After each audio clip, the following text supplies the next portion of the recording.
तो गाइस इस वीडियो की स्टार्टिंग वहीं से होती है जहां से पिछला एपिसोड ख़त्म हुआ था। गाइस ये जो एपिसोड है वह एपिसोड 3 से 5 तक होने वाला है। तो गाइस अगर आपने हमारे पिछले एपिसोड्स को मिस कर दिया ना तो एक बार पिछले एपिसोड्स को ज़रूर देख लें।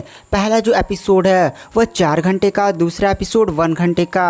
तो अगर आप देखना चाहते हैं तो आपको लिंक डिस्क्रिप्शन बॉक्स या मैंने उसका सेपरेट प्लेलिस्ट भी क्रिएट कर दिया है। तो चलिए बिना किसी देरी के आते हैं कहानी की मेन स्टोरी लाइन पर। तो एपिसोड की स्टार्टिंग में हमारे मेन कैरेक्टर जियांग बाई को दिखाया जाता है जो आराम से बैठकर मीट उट पकाकर खा रहा होता है। और गाइस हमारा मेन कैरेक्टर जियांग बाई अपने फादर को बचाने के लिए निकल चुका होता है क्योंकि उसके फादर उस डीमन कल्टिवेटर्स के साथ फाइट करने वाले हैं जो कुछ ही टाइम में आज़ाद होने वाला है। तो इसलिए हमारा मेन कैरेक्टर निकल चुका होता है और एक जगह पर बैठकर मीट उट पका रहा होता है। वह सिस्टम से बोलता है, सिस्टम मीट खाओगी? वहाँ पर सिस्टम बोलती है, क्या मास्टर मैं मीट खाती हूँ, मैं एक सिस्टम हूँ, मीट कैसे खा सकती हूँ। तभी डीमन गॉड हमारे मेन कैरेक्टर के पास जाता और कहता है, मैं खाऊँगा ना मास्टर, मैं तो डीमन गॉड हूँ, वैसे भी मुझे बहुत ही ज़्यादा मीट पसंद है। हमारा मेन कैरेक्टर कहता है, चल हटवे डीमन गॉड के बच्चे, पहले मैं इतनी ज़्यादा टेंशन में हूँ। उसके बाद हमें यहाँ से थोड़ा सा पास्ट का सीन दिखाया जाता है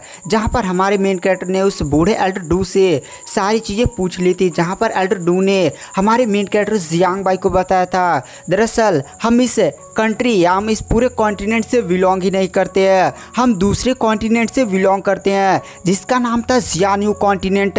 और तुम्हारे फादर जियान्यू कॉन्टिनेंट में जो सबसे बड़े बड़े सेक्ट होते थे जिनमें डीमन सेक्ट भी होते थे उनमें से बहुत ही ज़्यादा एक टैलेंटेड और जीनियस बंदे थे।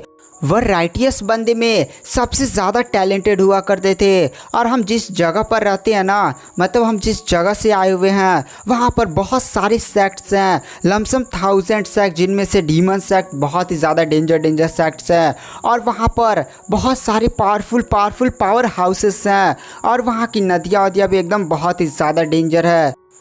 और तुम्हारी मम्मी को भी वहीं पर कैद कर रखा गया है। तो मैं इसके आगे तुम्हें नहीं बता सकता बट क्योंकि पैट्रियाच ने मुझे मना किया है। बट अगर तुम इसके बारे में जानना चाहते हो तो तुम्हें पैट्रियाच से खुद पूछना होगा।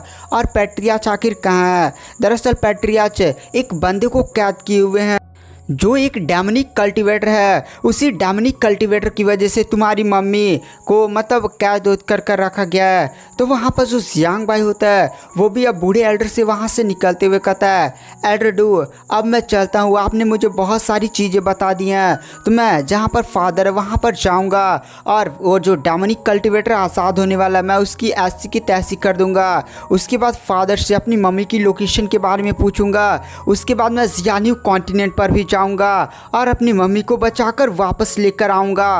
और मैं उन 1000 सेट्स को भी देख लूँगा जो भी मेरे विरोध में आएगा, मैं उसकी ऐसी की तैसी कर दूंगा। यह बात जियांग बाई काफ़ी ज़्यादा एटीट्यूड के साथ बोलता है।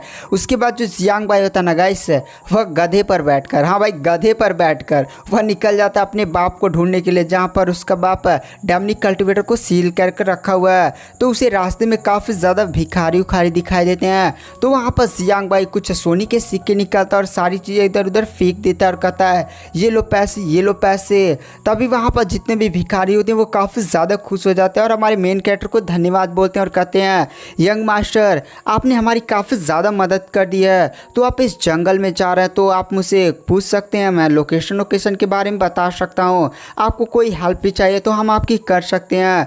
वहाँ पर तभी हमें गाइस प्रिंस लियांग को दिखाया जाता है। गाइस प्रिंस लियांग को शायद आप भूल चुके हैं, ये वही बंदा है जिसके साथ प्रिंसेस लैनयान की शादी होने वाली थी। साथ ही साथ इस बंदे ने अपने अंकल यानी नेशनल टीचर के साथ मिलकर उसी सेट पर अटैक भी किया था, लेकिन हमारे मेन कैरेक्टर ने उस नेशनल टीचर को भी जान से मार दिया था। तो हमें यहाँ पर उस प्रिंस लियांग को दिखाया जाता है जो हमारे मेन कैरेक्टर के पीछे ही होता है और कहता है, आज यहाँ पर जियांग बाई मेरे हाथों से बचेगा नहीं। और इधर जो जियांग बाई होता है ना, जितने भी लोग होते हैं जिनको उन्हें पैसे दिया था, जियांग बाई बोलता है, चलो तुमने कहा कि तुम लोग मेरी हेल्प करना चाहते हो तो ठीक है, तुम्हारे जीवन में जितनी भड़ास है, जितनी गुस्सा है ना, सारा मेरे ऊपर उतार दो। यह बात सुनकर भाई जितने भी गरीब होते हैं ना, वो भी काफ़ी ज़्यादा शौक हो जाते हैं और कहते हैं यंग मास्टर आप ये क्या बोल रहे हैं? आप बोल रहे हैं कि हमारे जीवन में जितने भी गुस्सा है, भड़ास है, वो हम आप पर उतार दे। आपने हमारी इतनी ज़्यादा हेल्प की, आपने मुझे इतना ज़्यादा पैसा दिया है, हम ऐसा नहीं कर सकते। वहाँ पर जियांग भाई बोलता है अरे यार इसे छोड़ो यार, बट गुस्सा करो ना। वहाँ पर वो मतलब वो जितने भी गरीब होते हैं वो भी कंफ्यूज हो जाते हैं और वो लोग भी वहाँ से चले जाते हैं, कहते हैं भाई पता नहीं ये बंदा कैसा है। उसके बाद जियांग भाई को दिखाया जाता है जिसके पास डीमन गॉड आ जाता है और जियांग भाई डीमन गॉड के साथ बातें उती करने लगता है। तभी हमें उस प्रिंस लियांग को दिखाया जाता है जिसने पीछे से जियांग भाई की तलवार निकाल ली होती है और कहता है आज ये जियांग भाई मेरे हाथों से बचेगा नहीं, पीछे से जाऊंगा सीधे तलवार घोंप दूंगा। बट जियांग भाई उसके अटैक को देख लेता और पकड़ लेता और कहता है क्या बेटे तुझे क्या लगा था मैं इतना ज़्यादा कमज़ोर हूँ? मैं इस टाइम बहुत ही ज़्यादा स्ट्रांग हो चुका हूँ, तेरे छोटे मोटे हमले को मैं नहीं डिटेक्ट कर पाऊंगा। यह बात बोलते हुए जियांग भाई उसे बहुत ही ज़्यादा अजीब नज़रों से देखता है। तभी जो जियांग भाई का गधा होता है ना, सीधे प्रिंस लियांग को लात मारता है। हमारा जियांग भाई बोलता है मजा आ गया, गधे ऐसे करता रहा। उसके बाद वहाँ पर जो जियांग भाई होता है वह गधे से कहता है चल भाई इसको थोड़ा सा और परेशान किया जाए।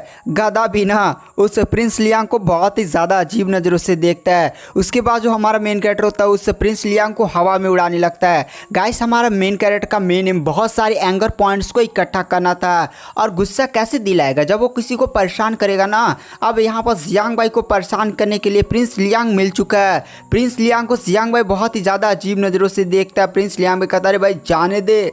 जियांग भाई कहता है कहाँ मेरी जान कहाँ चल दिए, ऐसे तो नहीं जाने दूंगा, अभी तो और भी ज़्यादा मज़ा आने वाला है। गधे मेरे दोस्त तोड़ दे। गधा भी उसको लात मारता, देख रहे हैं कैसा मारता, मतलब ऐसा लग रहा ना। उसके बाद जो जियांग भाई होता अपनी स्वार्ड से प्रिंस लियांग के पिछवाड़े पर दे तलवार मारता है, मतलब ऐसा मारता है क्या बताया जाए। गधा एक तरफ से मार रहा है, एक तरफ से हमारा जियांग भाई। गाइस सच में यहाँ पर जियांग भाई गधे पर ट्रैवल कर रहा है, किसी घोड़े पर नहीं। तो यहाँ पर जो जियांग भाई होता है ना वो रास्ते में मतलब इस प्रिंस लियांग को काफ़ी परेशान करता है, उसे पतंग बनाकर उड़ा देता है, रास्ते में गधे पर टांग कर घिसेटने उसने पर ज़मीन पर ले जा रहा होता है। गाइस जियांग भाई का मेन एम होता है परेशान कर बहुत सारे एंगर पॉइंट्स कमाना। इधर जियांग भाई गधे पर देख रहे हैं बैठा होता है आराम से और उसको खींचते उसते सीधे सिटी में आ जाता है। इस सिटी से ही जहाँ पर जियांग भाई के फादर ने वहाँ पर जाने का एक फॉर्मेशन है, उसे एल्डर ने हमारे मेन कैरेक्टर को बताया था। हमारा मेन कैरेक्टर भी इस सिटी को देखता है। गाइस ये प्रिंसेस लैन यानी किंग ऊ की सिटी थी, आप लोग के भूले नहीं ना। उसके बाद हमें जियांग भाई को दिखाया जाता है जो गधे को वहाँ पर कहता है गधे भाई देख यहाँ से भागना ओगना मत, मैं जब आऊँगा ना तो तुम यहीं पर रहना, जब मैं आऊँगा ना अगर तू यहीं पर रहा तो मैं तुझे गधे का जनरल बना दूंगा। यह बात सुनकर ना गधा भी काफ़ी ज़्यादा खुश हो जाता है और कहता है क्या मैं गधे का जनरल, यानी मैं गधे का जनरल होकर सारी गधइयों को एकदम मज़ा आ जाएगा।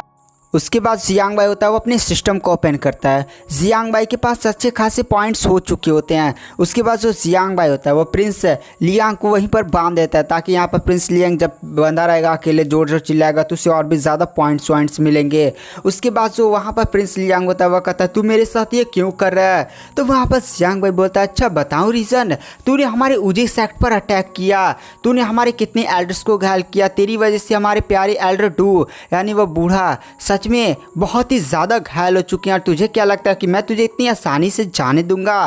तड़पा कर मारूंगा और तेरा वो हालत कर दूंगा ना। चल अब मैं यहाँ से चलता हूँ और तू यहीं पर बंद कर, मेरे पर गुस्सा कर, जो करना है वो कर। गाइस हमारे मेन कैरेक्टर का मेन एम तो इसे बांध कर चले जाना, गुस्सा करेगा हमारे मेन कैरेक्टर को, फिर से बहुत सारे एंगर पॉइंट्स मिलेंगे। हमारा मेन कैरेक्टर एकदम रात को धीरे से सिटी में एंटर कर जाता है। हमारा मेन कैरेक्टर की कल्टिवेशन ना नीदर रियल्म तक पहुँच चुकी थी जिसके कारण वो काफ़ी ज़्यादा स्ट्रॉन्ग था।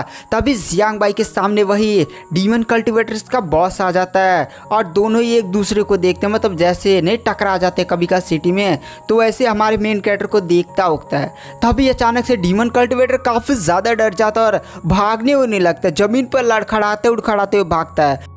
इस डीमन कल्टिवेटर को ऐसे भागता हुआ देखकर जियांग भाई भी काफ़ी ज़्यादा शौक हो जाता है और सोचते हुए कहता है अरे मैं कोई लड़की तो हूँ नहीं जिसने इसने मेरा चेहरा बिना मेकअप के देख लिया। चलो एक बार देखता, मेरे चेहरे पर कुछ लगा होगा तो ही नहीं है। उसके बाद जियांग भाई देखता, अरे मैं सुंदर भी दिखता हूँ, आखिर ये डीमन कल्टिवेटर मुझे क्यों देख कर भाग गया। ऐसी सारी बातें सोचने लगता है और कहता है यार लगता है मैं थोड़ा थोड़ा लड़की बनते जा रहा हूँ, लगता है मैंने थोड़ा मेकअप वेकअप करना पड़ेगा। रात हो गया ना तो लगता है मेरे मेकअप से डर कर भाग गया। उसके बाद गाइस हमें एल्डर डू की बातें बताई जाती हैं, जहाँ पर एल्डर डू ने जियांग भाई को इस सिटी के एक स्पेसिफिक पार्ट में जाने को बोला था। तो जियांग भाई उस स्पेसिफिक पार्ट में पहुँच जाता है जहाँ पर उसे ड्रैगन मेथड की आवाज़ महसूस होती है और वहाँ पर एक काफ़ी ज़्यादा पावरफुल ड्रैगन भी हमें दिखाई दिया जाता है। जियांग भाई उस ड्रैगन को देखता है, ड्रैगन की बॉडी से जो आभा निकल रही होती है ना वो एकदम सेम है इसके उजी सेट की ड्रैगन मेथड, एक मार्शल आर्ट टेक्निक है जो इन्हें सिखाई जाती है, एकदम वैसे ही थी। इसके फादर, इसके एल्डर डू, साथ ही इसके बड़े भाई ने भी इस टेक्निक को सीखा हुआ था और जब वो लोग इस टेक्निक को प्रैक्टिस करते हैं ना और यूज़ करते हैं तो ऐसी आभा रिलीज होती है। यानी यहाँ पर जियांग भाई समझ जाता है कि यहाँ पर शायद उसे कोई सुराग मिल सकता है जिससे वो अपने फादर जहाँ पर है ना वहाँ पर पहुँच सके। उसके बाद हमें उस ड्रैगन को दिखाया जाता है जो हमारे मेन कैरेक्टर जियांग भाई को देखता है और उसे देख कर दहाड़ मारता है। जैसे दहाड़ मारता ना जियांग भाई के नीचे की जमीन तुरंत फट जाती है और जैसे वह कोई एक सुरंग थी उसमें जियांग भाई तुरंत गिर जाता है और ऊपर से सारी चीज़ें बंद हो जाती है। जियांग भाई एक अजीब सी जगह पर पहुंच जाता है। जियांग भाई अपने चारों तरफ देखता है, चारों तरफ एक गुम्बद नहीं हटता। जियांग भाई ऊपर उठते हुए जाता है और कहता तोड़ दूंगा मैं सब कुछ, लेकिन जैसे ऊपर टकराता है उसका शरीर टूट जाता है और कहता बाप रे क्या है, अंबुजा सीमेंट से बना हुआ, क्या इतना ज़्यादा खतरनाक कैसे हो सकता है। सर टूट गया लेकिन दीवार नहीं टूटा, मैं तो एक कल्टीवेटर हूँ, लगता है अंबुजा सीमेंट से बना है। उसके बाद जियांग भाई होता है वो ज़मीन पर गिरा होता है, उस चक्कर वक्कर भी आ रहे होते हैं। जियांग भाई सोचता है चलो यहाँ पर कुछ दरवाजे दिख रहे हैं।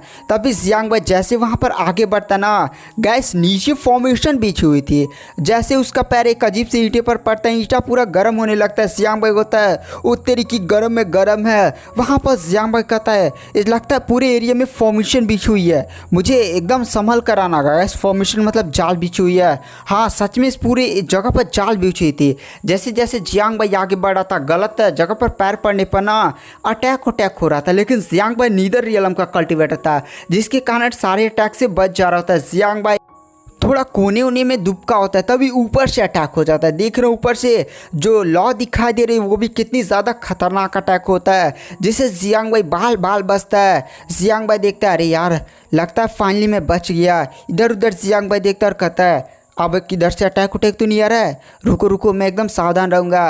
अरे मेरे को क्या होगा, मैं तो राजा बेटा हूँ, कोई भी मेरा कुछ भी बिगाड़ नहीं पाएगा। तभी जो फॉर्मेशन के चारों तरफ से अटैक होने लगता है। जियांग भाई यह देखकर कहता है यार लग गई मेरे। इसके बाद जो जियांग भाई होता है वो सीधे साइड में ज़मीन पर कूद जाता है जिससे जो भी अटैक्स हो रहे थे वो सारे जियांग भाई डॉज कर देता है। जियांग भाई जाकर ऊपर से अपनी तलवार ऐसे खोस देता है जिससे जो अटैक हो रहा था तो कुछ टाइम के लिए शांत हो जाता है। तभी जो डीमन गॉड होता है वो सीधा हमारे जियांग भाई के पास आता है और कहता है क्या मास्टर आप क्या इस दीवार पर लटके उठके हैं, चलिए मैं रास्ता बताता हूँ।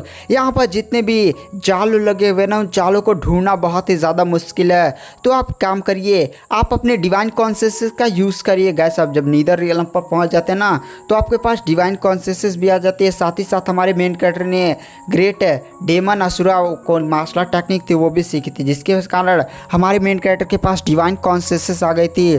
तो यहाँ पर डीमन गॉड यही बोल रहा था कि मास्टर आप डिवाइन कॉन्शियसनेस का यूज़ करिए और अपने बहुत सारी क्लोन बना लीजिए। डिवाइन कॉन्शियसनेस के पास ये भी पावर होती है कि आप क्लोन भी बना सकते हैं। जियांग भाई ये सुनकर काफ़ी ज़्यादा खुश हो जाता है और कहता है तब तो चलेगा। उसके बाद जो जियांग भाई होता है वो सीधे ज़मीन पर गिरता है, तुरंत अपने सामने एक शील्ड क्रिएट करता है और अपने डिवाइन कॉन्शियसनेस को रिलीज़ करता है जिसके कारण जियांग भाई के ना बहुत सारे क्लोन्स बन जाते हैं और वो सारे क्लोन्स इस पूरे जगह पर इधर उधर काफ़ी स्पीड के साथ भागने लगते हैं जिससे पूरी फॉर्मेशन एक्टिवेट हो जाती है। सॉरी गाइस जितने भी जाल थे ना वो सारे एक्टिवेट हो जाते हैं और इधर उधर से अटैक होने लगते हैं। हमारा मेन कैरेक्टर इसी मौके का फ़ायदा उठाता है और एक बढ़िया सा रास्ता ढूंढता है और सीधे एंट्रेंस तक पहुंच जाता है। उसके बाद जियांग भाई बोलता है चलो हो गया फाइनली। उसके बाद जो जियांग भाई होता है उस एंट्रेंस में एंटर कर जाता है और जो जियांग भाई होता है वो एक अजीब सी अंडरग्राउंड जगह पर पहुंच जाता है। जैसे अंडरग्राउंड जगह पर जाता है ना, पीछे का दरवाज़ा बंद हो जाता है।